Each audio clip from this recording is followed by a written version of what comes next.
El 12 de octubre es el Día de la Raza, día de celebraciones. Así se pensaba hasta hace algunos años, por lo menos, entre los habitantes de las ciudades de América. Pero esta vez, el 12 de octubre fue diferente. La Alameda, entre Plaza Baquedano y el Paseo Ahumada, se fue colmando poco a poco de curiosos manifestantes que de una y otra forma exigían que se eliminara este feriado.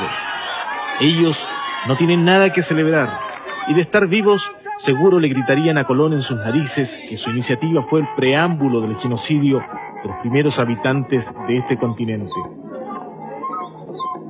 Así califican estos representantes de los pueblos indígenas al descubrimiento del nuevo mundo protagonizado por Cristóbal Colón.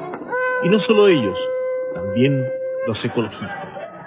Los que ven en el progreso un proceso tan avasallante y destructivo como la erosión en las colinas, producto de la tala indiscriminada de bosques. Marichihueu, 10 veces venceremos, y no a los 500 años, fueron los gritos más frecuentes que se hicieron sentir con fuerza durante el recorrido en la marcha. Las columnas desembocarían en la Plaza de Armas de Santiago, siempre vigilada por la estatua ecuestre de Pedro de Valdivia, quizás el símbolo más desafiante para los presentes de la invasión española a Chile. Había efervescencia y cualquier cosa podía ocurrir. A la misma hora, 700 kilómetros al sur de la capital, la Plaza de Armas de Temuco servía de escenario a decenas de miembros de la organización autóctona Admapu. Manifestaban al son de cultrunes, pifilcas y culcules su repudio a lo que llaman la dominación española. Sin duda, en América no se cumple el axioma que señala al tiempo como el mejor cicatrizante de las heridas históricas. La policía debe actuar. La autoridad determinó impedir las provocaciones.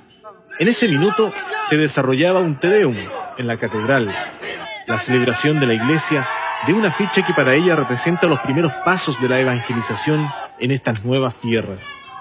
Uno de los manifestantes nos comenta socarronamente que las imágenes que ahora capta la Cámara de Informe Especial bien pudiera constituir un reflejo actualizado del estilo con que se predicó a partir de Cristóbal Colón el amor al prójimo. Déjenlo pasar, dejen a la taza de oro.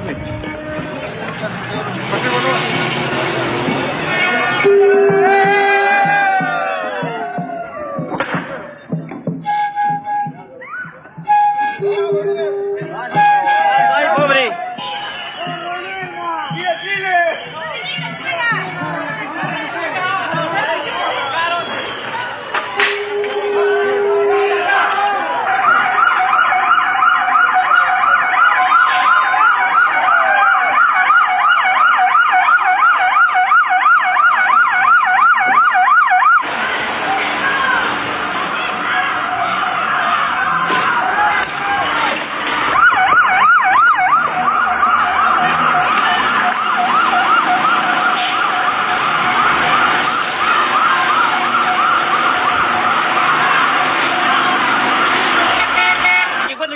¿Qué es lo que dicen?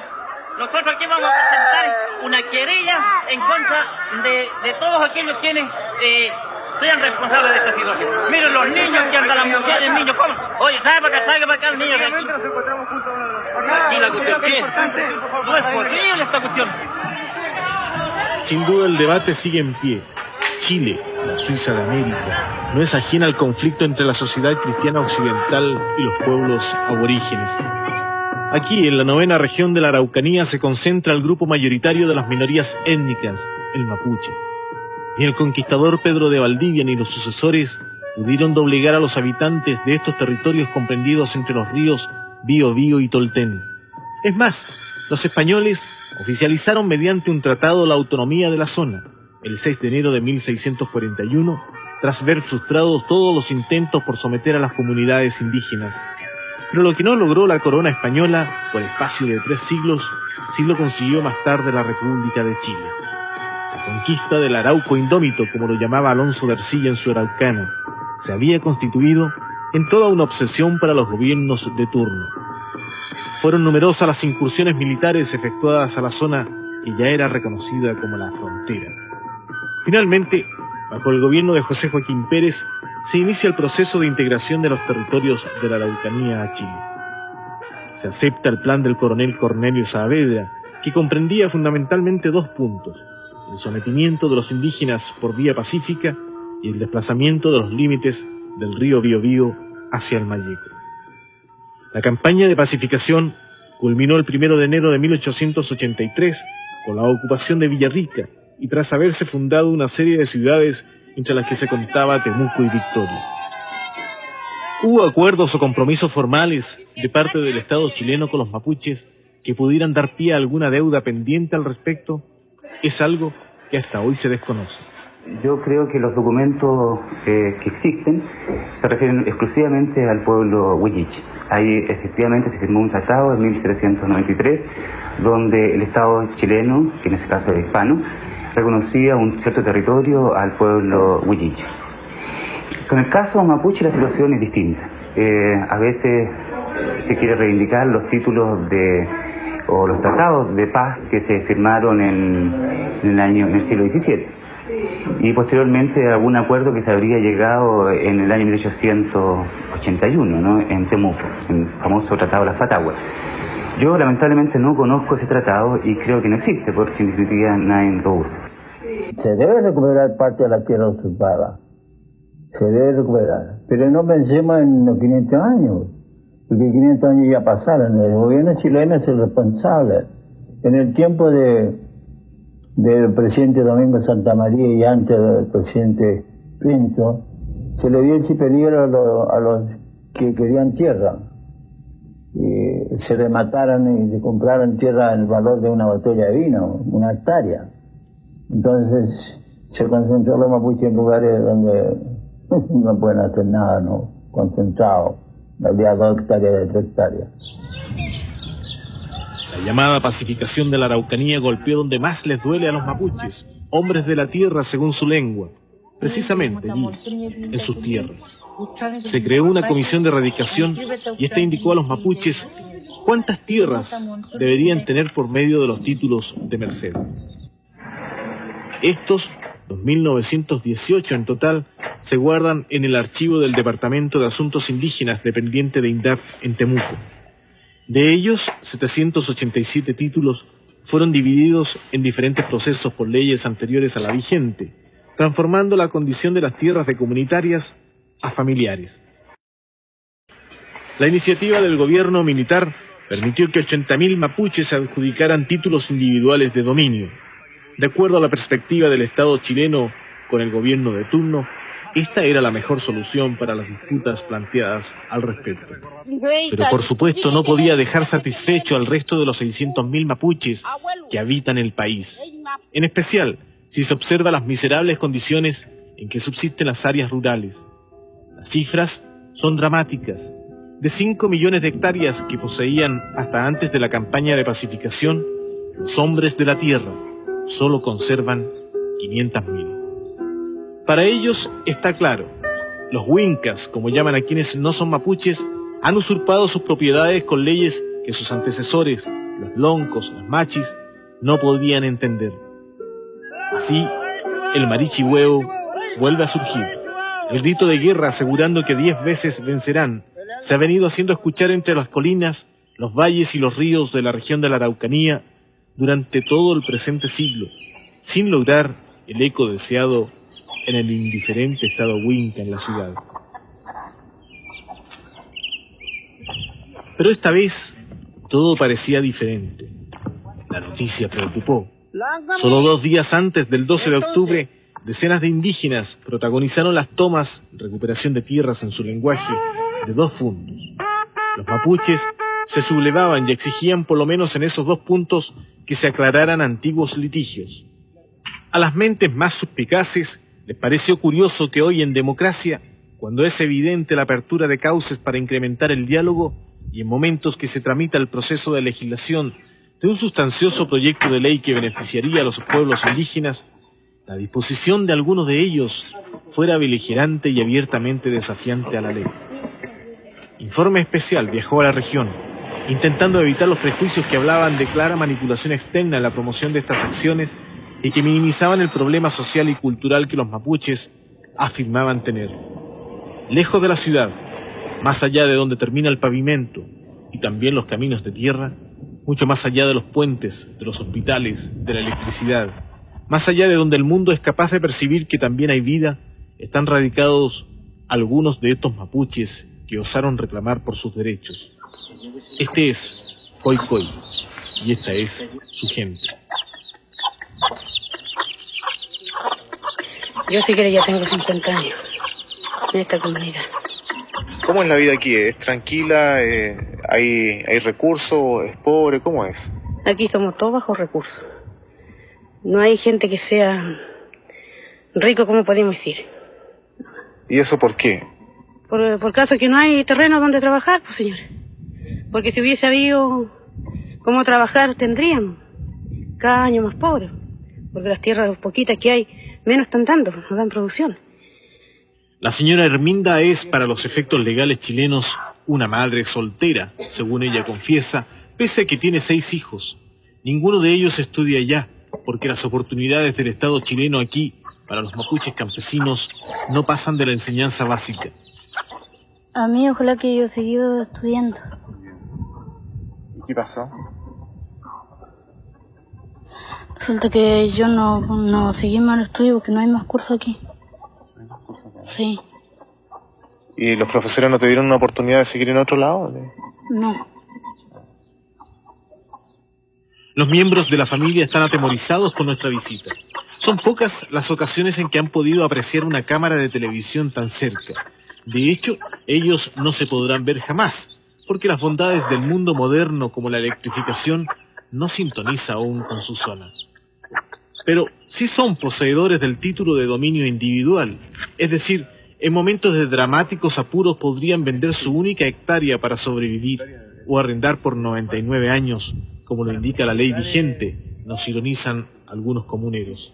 Me dieron como 2 o 3 hectáreas de mares. El topógrafo que vino los dio mares, para que tuviéramos derecho, los dijo hasta donde deja de bolear el mar adentro, porque todo el marisco era de nosotros. Y yo le dije, pero aquí es playa, señor, ¿qué voy a hacer? No, aquí sale el pescado. Bueno, y por eso lo dejó peleando. Algunos creyeron de que el mar éramos dueños, y lo hicieron sacar carné, para que cada uno mandáramos el mar, no dejáramos de entrar nada, hiciéramos un cerco. Si alguien llegara como ustedes mismos tenían que pagarlo, porque así lo dijeron. Es por eso que quedamos malísimos. Esta idea de nosotros de recuperar nuestras tierras salió de nosotros porque nosotros sentimos hambre. De hambre hicimos eso. Las tomas u ocupación de predios que los lugareños de Coycoy reconocen como recuperación de tierras tienen una mano común: el Consejo de Todas las Tierras, una organización mapuche con solo 1 año de vida y que ha adoptado curiosamente ahora las medidas de fuerza como estrategia para hacerse escuchar. Planteamos nuestras sospechas, que son manipulados desde fuera en cada una de sus acciones. ¿Por qué no lo hicieron durante el gobierno militar eso? No lo hicimos porque no se podía hacer, o porque el gobierno no lo dejaba, no lo escuchaba, no sacábamos hacerlo nada. ¿Y este gobierno está dispuesto a escuchar? Ojalá que escuche. ¿Tú conoces bien a la gente de la organización del Consejo de Todas las Tierras? ¿La conoces bien? Sí, lo conozco, porque la organización del Consejo de las Tierras somos nosotros. ¿Conoces bien? Nosotros mismos, ¿sabes? ¿Pero los dirigentes no piensan que pueden ser dirigentes políticos, que haya un partido por detrás? No son dirigentes políticos. ¿Por qué vamos a ser dirigentes políticos siendo que nosotros somos que creamos el Consejo de las Tierras? Somos nosotros los que tenemos la necesidad. Por lo menos nosotros no somos políticos porque no venimos de otras partes, somos nacidos y creados esta tierra. Y por eso somos mapuches, porque somos el hombre de la tierra. A 85 kilómetros de Temuco, en la costa, está ubicado el Fundo La Lobería, perteneciente a Domingo Durán. En este lugar se desarrolló el 10 de octubre pasado la primera recuperación de terrenos, como llaman los mapuches, a la ocupación de espacios que ellos consideran que aún les pertenecen desde tiempos ancestrales. Desde lo alto se puede advertir la realidad, el resultado de la ejecución de esa ley que propicia la entrega de títulos de dominio individuales. Tierras atomizadas, subdivididas y cercadas de tal modo que es prácticamente imposible desarrollar cualquier plan auspicioso de siembras. Al fondo, junto a la playa, se perfilan los terrenos que conforman el Fundo Lobería, de propiedad de Durán Neumann. Los brillos que se aprecian en el plano en medio de la vegetación son producto del agua que inunda cada año los potreros de los 60 propietarios de la comunidad Pascual Colicheo, gracias a que el empresario agrícola hizo levantar un petril para impedir que sus suelos se anegaran. El más afectado de todos es el propio lonco o cacique, Félix Hualquiliviu, también el principal impulsor de la ocupación de los terrenos de la propiedad cuestionada. Los documentos son estos que le estoy mostrando. Aquí, según este documento, son dos planos que tengo. Este es el plano antiguo que... ¿Corresponde al título de Mercedes? Sí, justamente, donde la reserva de Pascual Corichao son 500 hectáreas. En consecuencia de que ahora tengo otro plano, esto del título de dominio que nos ha entregado el señor Pinochet, aparece con una superficie de 136 hectáreas, 6 áreas. Y entonces el resto de las otras tierras. O sea, más de 300 hectáreas de menos le entregaron a usted ahora. Claro que sí, pues. De menos, pues. Nosotros habíamos recuperado las tierras. Entonces vino el golpe militar y pasó lo siguiente de que nosotros lo corrieron de ahí. De nuevamente el señor Durán se hizo cargo de esas tierras. Abandonamos los alrededores de las comunidades costeras de este mundo olvidado por la tecnología y también por la solidaridad humana para buscar la otra versión en la encementada Temuco. Desde aquí, Domingo Durán logra que se respete la ley, el Estado de Derecho. Creo que detrás de los mapuches de nuestra zona hay naturalmente todo un montaje de tipo político. Revolucionario. Contestando a las preguntas sobre el tranque, no el tranque, es un pretil. Efectivamente, hace 26 años, se hizo un pretil con el objeto de evitar, porque todas estas tierras de esa zona, con los terremotos bajaron. Y entonces, naturalmente, hemos tomado las medidas del caso para evitar estar absolutamente inundados en el invierno, como estamos. Todos los inviernos y aún hoy todavía queda agua en esas vegas que quedaron muy sentadas con cargo a este terremoto. Estas aguas deben botarse directamente al mar. Desgraciadamente, como también bajo la playa, es necesario mantener permanentemente en funciones un canal que habría que arreglar hacia la playa. Vías de solución hemos tratado de encontrar siempre. Si efectivamente yo no tengo derecho a hacer ese pretil, espero que sean los tribunales de justicia quienes resuelvan si efectivamente el pretil corresponde a que se mantenga o debe ser realmente destruido o abierto, caso en el cual mi fondo naturalmente quedará más inundado que lo que actualmente está. La propiedad de la tierra es el factor fundamental en el conflicto que se ha ido generando en los últimos días. El despojo del que han sido objeto los indígenas a través del tiempo constituye una verdad indesmentible. Los numerosos litigios existentes son solo una punta de iceberg de los múltiples fraudes legalizados de los cuales han sido objeto los primeros habitantes de la Araucanía. Por eso, frente a la consulta si existe una deuda de parte del Estado huinca o chileno con los mapuches, el actual gobierno parece reconocer que sí. El año pasado creó la Comisión Especial de Pueblos Indígenas, la CEPI, que junto a otras tareas tuvo como principal la de elaborar el bosquejo, la maqueta del actual proyecto de ley para los pueblos indígenas, que se encuentra en trámite legislativo. Bueno, la ley plantea varias cosas. La primera es la protección de las tierras actualmente existentes, que nos parece fundamental. O sea, las tierras que hoy día están en manos de los mapuches, que sigan en manos de los mapuches. ¿No es cierto? Primera cosa. La segunda plantea mecanismos de ampliación. Se plantea un fondo de tierras y aguas para ampliar recursos. Tercero, mejorar los recursos. Muchas de esas tierras están deterioradas, depredadas. Es necesario aplicar programas de desarrollo, forestación, etc. Eso implica invertir, implica recursos, pero es necesario hacerlo. Y en cuarto lugar, se plantea una cosa que nos parece muy importante, que es que cualquier programa de desarrollo tiene que ser integral. Los mapuches están representados por 6 organizaciones que pertenecen al Consejo Especial de Pueblos Indígenas, y el Nehue Mapu, una organización en particular, es la que ha optado por asumir que existe el Estado chileno y por lo tanto desarrollar todas sus actividades en función de su existencia, sin dejar de reivindicar todos sus derechos. Para el pueblo mapuche yo creo que nunca ha habido democracia. Para mí y para todos los mapuches, porque uno va a entrevistarse con algunas autoridades, bueno, lo hacen esperar. Llega un Winca o otro con mejores pintas, decimos nosotros, bueno, ellos son los primeros. De repente toman algunos acuerdos en la oficina o en Santiago, en una parte, y de repente llegan las cosas ya más o menos hechas acá, y nosotros, bueno, no participamos prácticamente. Entonces, por eso, con esta ley, pensamos que nosotros vamos a participar, ¿no? Vamos a participar, pero como nosotros queremos participar. Con respecto a recuperar nuestras tierras, creo que estamos todos de acuerdo. El punto es cómo las recuperamos. ¿Cuántas tierras y en qué momento? Ese es el punto. Y en ese caso, nosotros hoy día, creo que la inmensa mayoría, hemos coincidido en términos de dar pasos muy serios, muy profundos, y eso está en el gran desafío que tenemos con respecto a la ley que hoy día se encuentra en el Parlamento. Creemos de que por esa vía no solamente vamos a recuperar 1, 2, 3, 10 o 20 comunidades, sino que vamos a poner la temática de todas nuestras tierras y lo que es inherente a nuestras tierras. ADMAPO y Nehuen Mapu constituyen las fuerzas tradicionales de los mapuches organizados, pero efectivamente el 80% de la población araucana no está afiliada ni participa en ninguna de estas instituciones. Y esta situación despierta los apetitos tanto de políticos como los de otro tipo de personajes que se desplazan en los pasillos y en los senderos de la vida pública. Algunos de ellos parecen estar detrás del Consejo de Todas las Tierras.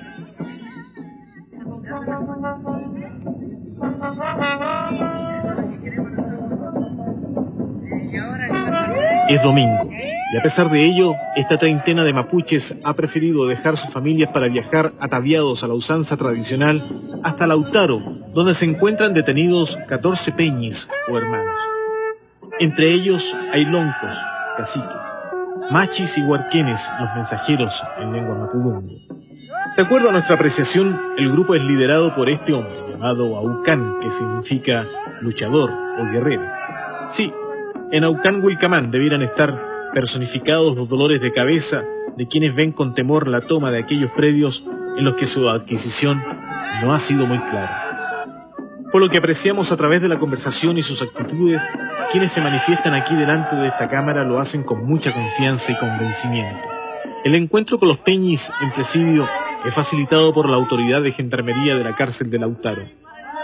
Los huincas, como son llamados los chilenos no mapuches, presumen algún grado de culpabilidad histórica en su relación con los araucanos. Así es como los enviados y familiares pertenecientes al Consejo de Todas las Tierras pudieron reunirse con los participantes de una toma anterior. ¿Qué es esto del Consejo de Todas las Tierras? ¿Quiénes son? ¿Qué pretenden? ¿Cómo son capaces de movilizar gente dispuesta a ser detenida? Nadie lo tiene claro, pero muchos aventuraron una respuesta, por lo menos una posición frente a sus acciones.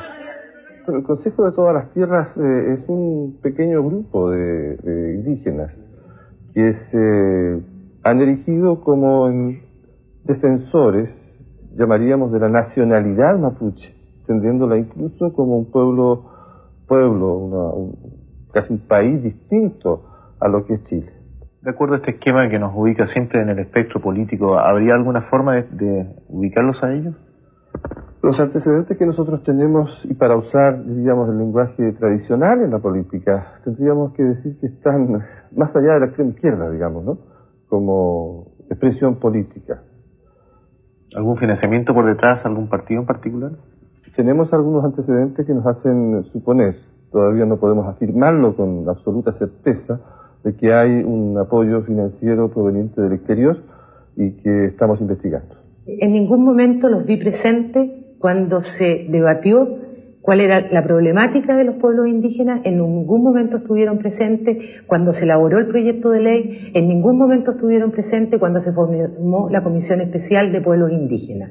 De modo que me parece que es un grupo que no está inserto en el proceso democrático y que no ha entendido verdaderamente cómo son las formas de resolver los problemas en democracia. ¿Sospecha de sus orígenes y de sus acciones? Yo más bien diría que sus orígenes, o más bien Yo no quisiera hablar de todos ellos, pero sí creo que detrás de ellos hay intenciones seguramente de personas que lo único que quieren es limitar, impedir y dificultar el avance de este proyecto de ley. Y en ese sentido podríamos hablar de sectores de ultraderecha o de ultraizquierda. Yo desconozco quiénes están detrás. Yo solamente le puedo decir lo que han señalado otros parlamentarios, como es el parlamentario Huenchumilla. El parlamentario Huenchumilla ha señalado que están socialistas detrás, o algún sector socialista está detrás de este grupo, que indudablemente plantea la posición más extrema respecto del problema mapuche de la 9ª región, y que ha hecho uso de la fuerza para traer a colación el tema indígena. Francisco Huenchumilla es demócrata cristiano y es diputado por Temuco en la 9ª región. Con él, Aucán Wilcamán mantiene serias diferencias porque asegura que el político no representa a los mapuches. No, yo no me atribuyo la representación exclusiva o excluyente de los pueblos indígenas de Chile, no tengo esa pretensión. Yo soy un diputado por Temuco que represento a mi distrito, en el cual el 10% solamente son mapuches, la inmensa mayoría son profesionales, son dueñas de casa, pobladores, estudiantes, etcétera. Huenchumilla descalifica abiertamente a Aucán Wilcamán porque lo considera no auténtico respecto de sus posiciones políticas. Evidentemente que el que aparece liderando este movimiento, el señor Wilcamán, es una persona que naturalmente tiene su ideología política. Él partidaria, él forma parte del Consejo Editorial del Diario Popular, que se vende en Santiago. Ahí aparece don Aucán Wilcamán como miembro de ese Consejo Editorial. A mí no me parece nada reprobable eso, porque creo que cada uno tiene derecho a tener sus ideas, su pensamiento y su postura política, pero lo lógico es que uno lo manifieste. Una vieja casona en calle Miraflores sirve de sede para esta escandalosa agrupación que en pocos días ha logrado atraer la atención de muchos medios informativos capitalinos. En sus oficinas en el interior, varios huerquenes preparan el próximo boletín Auquín. En las paredes, afiches de entidades proindigenistas internacionales. La fuente de recursos, imaginamos, de estos mapuches excesivamente bien organizados. Sabemos que 3 o 4 dirigentes se salieron de ADMAPU porque lo consideraban demasiado politizado. En el salón principal, el padre de Aucán, un legítimo lonco, reconocido por todas las autoridades, nos explica que la base de la organización se sustenta en las raíces del mapuche y que sus pretensiones son restablecer las estructuras originales de su raza, es decir, el poder para los loncos. Sin embargo, todo pareciera indicar que aquí el estamento dominante es el de los huerquenes, los mensajeros. Varios de ellos son jóvenes bien preparados que dominan el castellano a la perfección y que han sostenido más de algún encuentro con instituciones semejantes en el extranjero.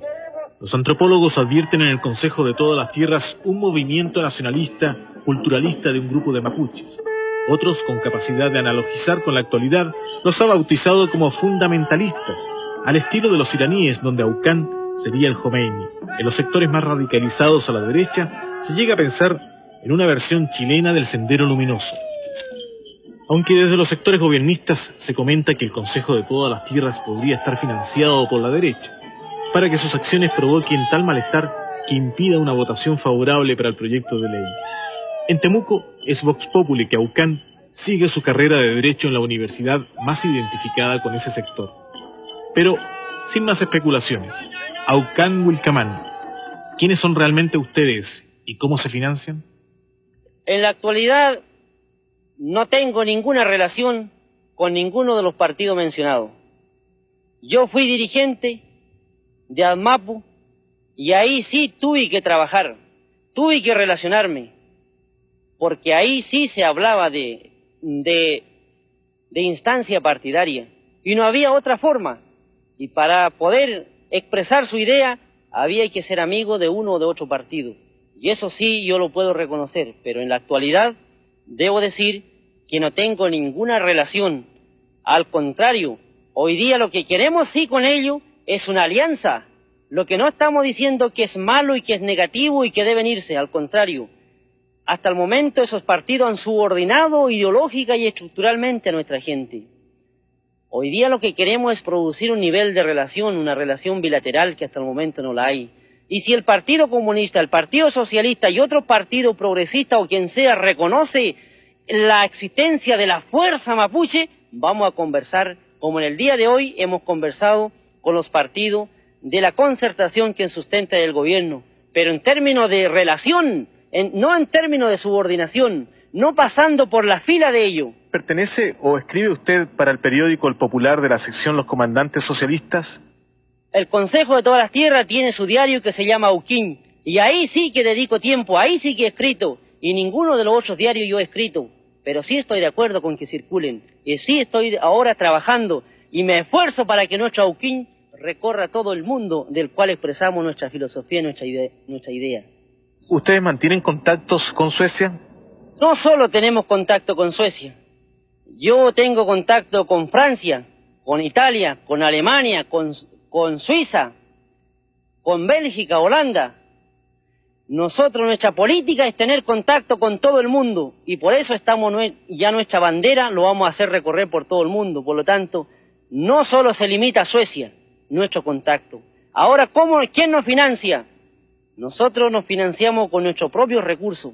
Y si alguna vez viene algunos pesos de afuera, viene por la solidaridad de compañeros modestos que simpatizan con la causa mapuche, de algún exiliado que entendió cuál es la discriminación racial que él vive en Europa y que esa es la discriminación que aquí vive.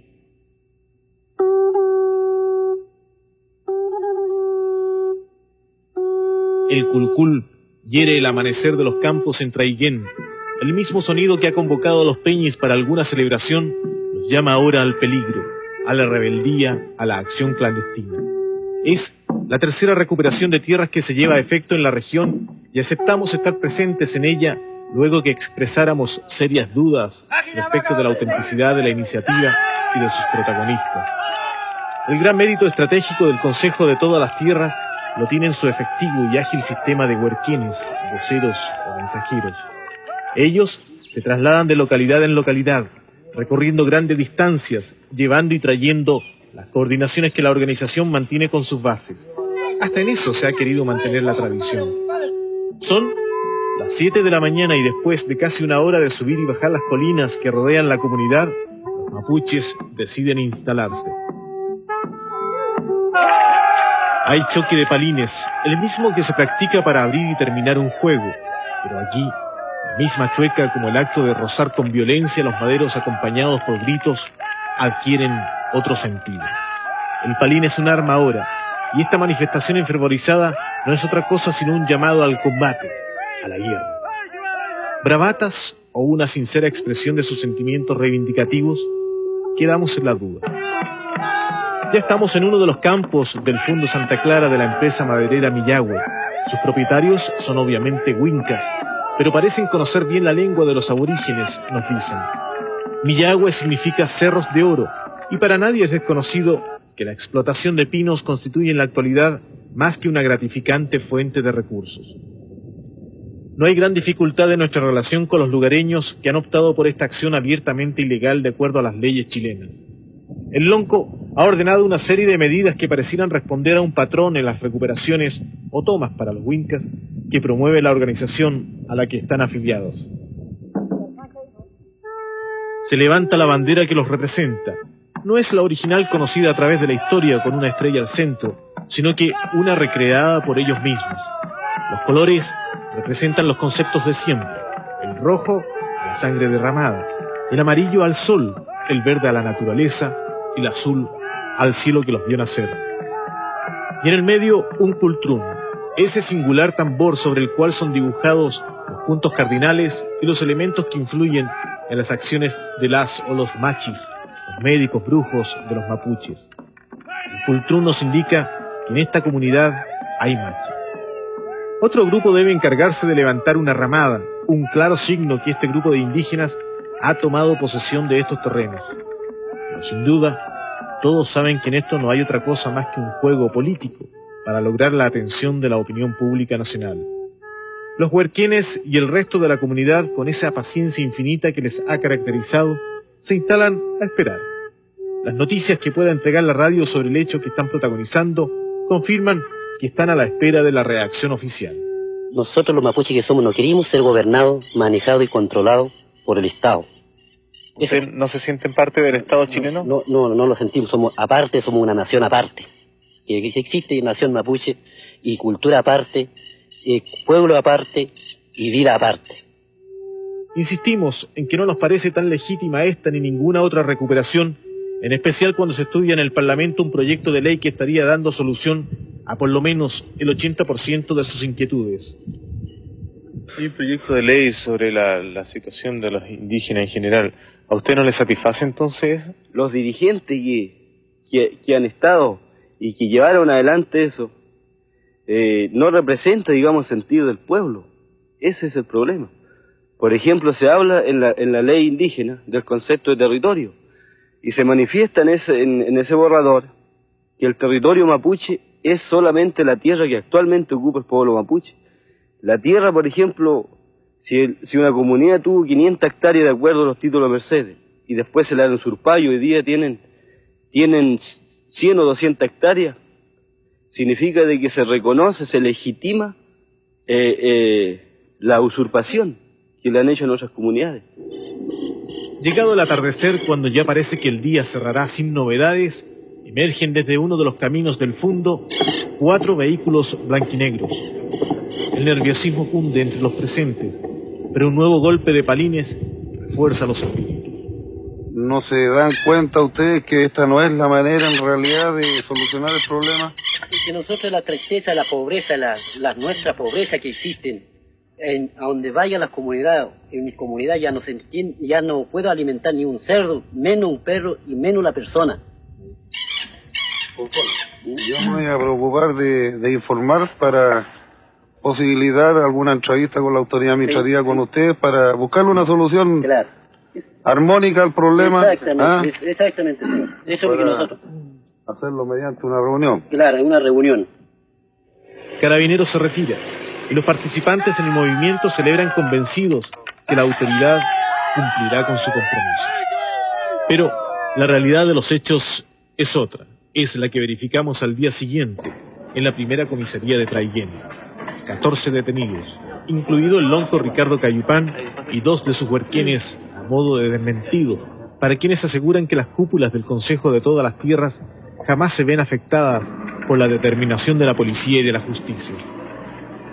Y a 7 kilómetros de Panguipulli, tierra de leones, según el Mapudungo, en el otro extremo de la región de la Araucanía, en zona Huilliche, la comunidad de Coscós hace temblar también los suelos con sus cantos y sus bailes en esta nueva recuperación de tierras, una deuda impaga por parte del Estado chileno, según dicen ellos, una deuda impaga por parte de los huincas. No sé por qué es el problema, resulta que hay un problema aquí en este predio, aquí de esta señora al lado. Ella tiene el problema. De hecho hay un problema aquí con la comunidad. Ella sí, pero no nosotros. Estos títulos son totalmente saneados, tienen sus títulos, pero legítimos salieron totalmente saneados hace tiempo. ¿Usted nunca había establecido algún tipo de relación con el lonco anteriormente? No, ninguno. ¿Y nunca había tenido algún inconveniente? Tampoco. ¿Cómo interpreta usted esta situación entonces? De pésima, pues, porque están ocurriendo a lo largo de todo Chile y yo no sé a dónde vamos a llegar con esto. ¿Por qué piensa usted que está ocurriendo? ¿Ah? ¿Por qué piensa usted que está ocurriendo? Porque se le dieron, cuando a la gente se le da las armas, van a seguir adelante. ¿Y no advierte usted a lo mejor que ellos están tratando de reivindicar sus derechos de alguna forma? No sé, no tengo idea. Esta presunta recuperación de tierras responde al esquema general con que el movimiento se ha dado en otros puntos: la bandera, las rogativas, la instalación de la ramada y la presencia de los huerquienes del Consejo. Y claro, finalmente la acción de Carabineros cumpliendo con el desalojo. ¿No tienes miedo? No. Carabineros va a entrar en este momento acá a este sitio. ¿No tienes miedo? No me importa que llegue Carabineros, aunque nos detengan, aunque nosotros estamos luchando por algo. ¿Tú tienes miedo? No, yo no. ¿Qué piensas que va a ocurrir en este minuto? ¿Ya viste los furgones que están en todos lados? Sí, probablemente ellos dijeron que iban a actuar dentro de media hora, pero nosotros estamos recuperando un derecho que nos pertenece históricamente a las tierras. Solo horas duró esta ocupación en la localidad de Coscós. Cabe indicar que no todos los mapuches de esta comunidad compartían la determinación y que incluso algunos de ellos observaron con gran preocupación lo que podría ocurrir con sus familiares más cercanos, y que pese a sus discrepancias participaban en el movimiento. El pasado miércoles 23 de octubre, el Consejo de todas las Tierras convocó a una marcha por las calles céntricas de Temuco. 1 millar de mapuches acompañaron pacíficamente a sus líderes en este acto culminante de una aventurada jornada que dejó como balance 6 usurpaciones de propiedad privada de acuerdo a la ley y 34 mapuches detenidos. Una vez más entonces emergió en el pódium de la concentración la figura del batallador, Aucán Wilcamán, quien a pesar de confesarse como simple huerquén, demuestra en sus claras y carismáticas intervenciones su indefendible condición de primer actor. El Estado chileno es el que ha atentado directamente con nuestra cultura, tanto cultural y físicamente con nuestro pueblo, porque si seguimos negados jurídica y constitucionalmente es porque el Estado no ha querido reconocer esta sociedad mapuche.